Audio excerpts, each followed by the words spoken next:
म यहाँबाट नेपाली काङ्ग्रेस खोज्न चाहन्छु। काङ्ग्रेस कहाँ छ? काङ्ग्रेसको सरकार कहाँ छ?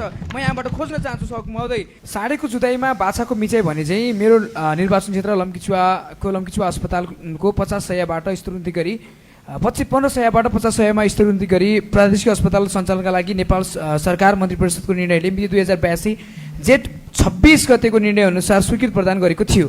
प्रादेशिक अस्पतालको स्वीकृत भएको यति वर्ष भइसक्दा पनि नगरपालिका र प्रदेशको आन्तरिक जुङ्गाको लडाइँले गर्दा त्यहाँका स्थानीयले सधैँ अप्ठ्यारो र मारमा परिरहेका छन्। सम्मानित सर्वोच्च अदालतले प्रदेश अस्पताल बनाउनकै रोकटोक नगर्नु भनी अन्तरिम आदेश दिइरहेको छ।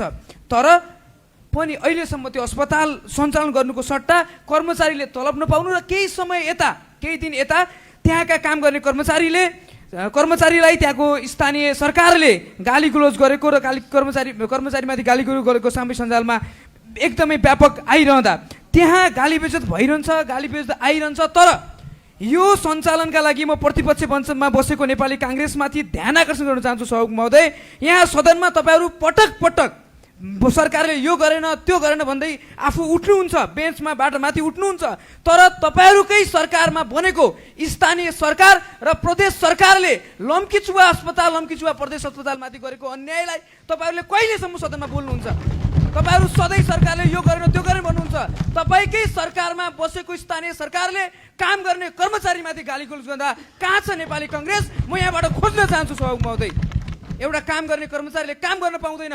प्रादेशिक अस्पताल बन्नुपर्छ भनिरहेको छ, प्रादेशिक अस्पताल बनिरहेको छैन। अनि यहाँ चाहिँ उहाँहरू आदर्शका कुरा गर्नुहुन्छ।